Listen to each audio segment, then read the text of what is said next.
Hi everyone, my name is Caitlin Lohr. I am the founder of Project Divergent, and as I'm recording this, it is currently Women's History Month. And today I wanted to talk about a woman-owned organization called the Bender Leadership Academy. The organization was founded in 2000 by Joyce Bender, the CEO of Bender Consulting Services. It started off as a volunteer program in Delaware with high schoolers. And over time, she had also introduced various classes for those schools in the Pittsburgh area, such as Beaver County schools, which I was a part of, Fox Chapel schools, and Pittsburgh schools. And in 2018, they were given the status of nonprofit national organization. So now everyone in the United States can learn everything that the in-person classes have learned. The primary goal of the Bender Leadership Academy is to help youths and young adults with disabilities transfer from school to work, as this is a very hard thing to do with workplace ableism being very much alive. In order to get us used to this transition in the near future, they taught us through various methods. We would perform speeches, which was every class. We did partner work, we did mock interviews. We actually also did a skit on bullying, which doesn't stop after high school, just so you know. Workplace ableism is definitely a thing. I've heard people experience it, and having us do the skit helped us learn to combat that, because if you can't combat that, it's going to be very difficult to get a job and keep a job. I will admit that, even though many people don't want to hear it, it's kind of true. Now, I was one of the few that actually got to take the classes in person and actually got to meet Joyce as one of the members of the Beaver County branch of Bender Leadership Academy. Now, without the Bender Leadership Academy, I would not be the person I am today. I would not be able to make any of these videos as a part of Project Divergent, because Project Divergent was actually inspired by the Bender Leadership Academy.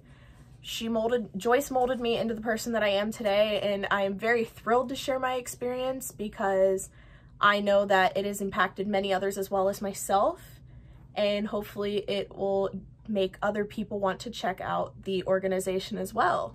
My experience started in November 2016 and formally ended in April of 2018, but I did do some stuff after that. I was introduced to the Bender Leadership Academy in October of 2016 after attending a field trip for Disability Mentor Day, which takes place in Pittsburgh. It was held at like BNY Mellon, if I remember correctly, and we would be introduced to all these CEOs and really important people in the workforce, and they told us what they did every day.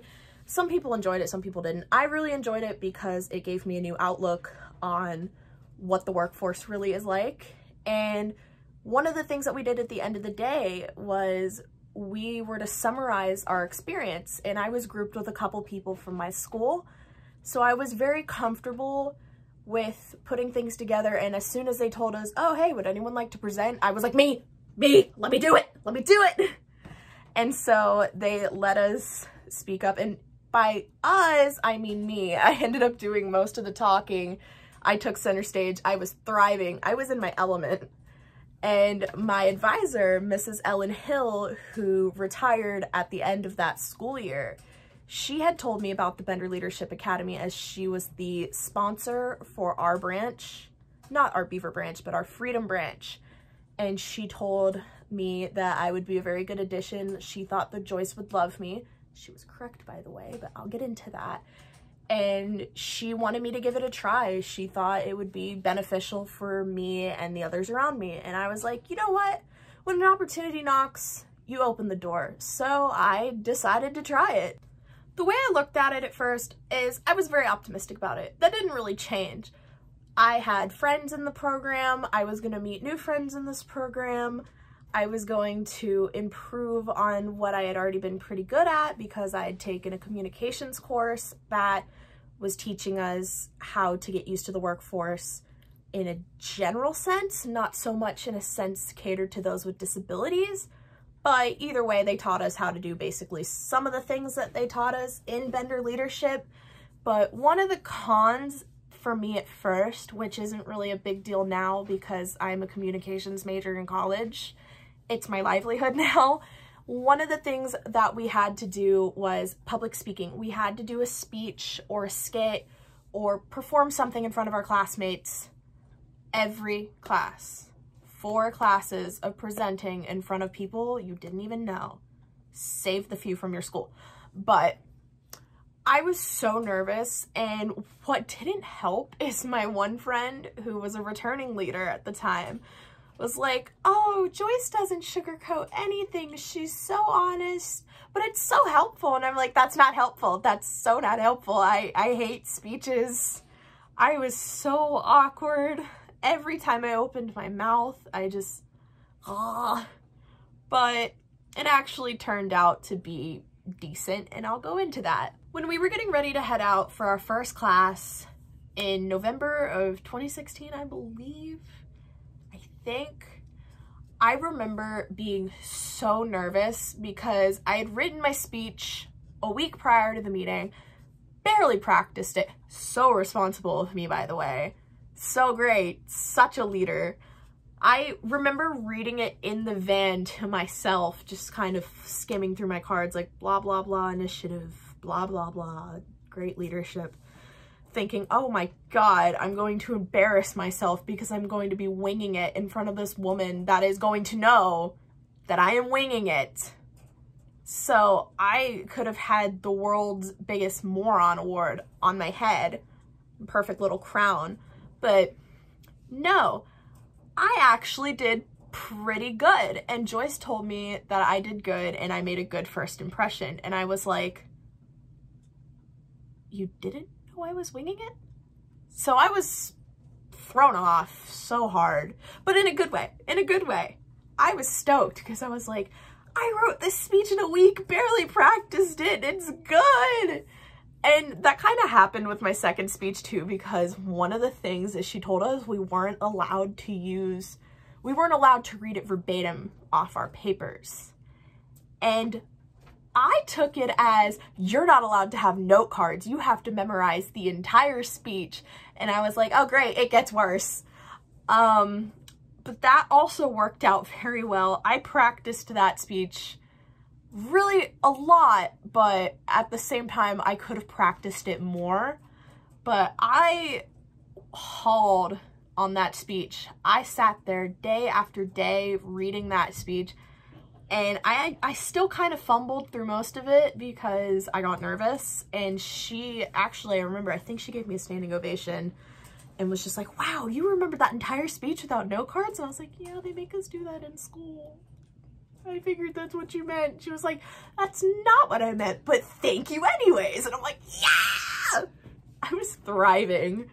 The last 2 meetings of the year were kind of dedicated to our graduation ceremony. And the one before our actual graduation ceremony was picking out who was going to be speaking at the graduation, who was going to be the Keystone speaker, the person who welcomes the Keystone speaker, various stuff like that. I was picked for nothing. I was actually picked for nothing.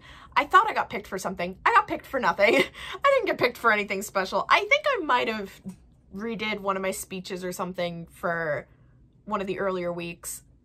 My memory is super hazy, but I really wanted to at least introduce the Keystone speaker because the Keystone speaker was my best friend. I didn't even get to do that. And I was so sad, but at the same time, I was happy for everyone that got to be a part of the graduation ceremony, like got to speak in the graduation ceremony. But to say that I wasn't jealous would be a complete lie. But I wasn't going to let that stop me. It was something so tiny, something I could get over. And I had another opportunity to redeem myself when Mrs. Bender handed us these applications for this award called the Sam Miller Award, which I talk about in detail somewhere else, but it's basically an award rewarding youths that are against bullying and are good leaders because it is presented by the Bender Lead-On team. So of course you'd want to be a good leader. And I remember filling this out, checking it, emendating it, rereading it so many times to make sure it was above perfect, just so I had a shot. Because I didn't know how many people were going to fill it out. I knew there were 4 different schools that I was competing against, so I wanted to stand out. And I honestly didn't think I did, but I actually heard back from them in July. I didn't expect anything. It was a random day in July. I had just woke up late because I was a teenager. Teenagers never have a normal sleep schedule. And I opened my Facebook first thing in the morning, and I see a bunch of people trying to get a hold of me. And by a bunch, I think I mean like 2 or 3. But I saw all these people that I didn't know, and I saw Joyce at me saying, or not at me, I think she posted something and I got tagged in it saying that she was searching for me. And I'm like, what did I do? I don't know why she's searching for me. I don't know why she's searching for me, because I was a junior in high school. I wasn't allowed to add any of my teachers on Facebook unless I had graduated. So it was something I wasn't used to at all. I was very confused. And I got a hold of her and I was like, I heard you were looking for me. What did you need? And she told me that I had won the Sam Miller Award. I was floored. I was like, I won? And I was so, actually, I would say that there aren't enough words in the English dictionary to actually emphasize how excited I was. But I was so ready for this experience because we had been told that there were several different things that we would win. We'd get like $300. We got our plaque. We got to speak at the picnic for the company. We got to be on her radio show. It was amazing. And I was so excited to be able to do this stuff and have my name out there. I thought it was this really big thing, and it was. Again, if it weren't for those experiences, I wouldn't be doing Project Divergent.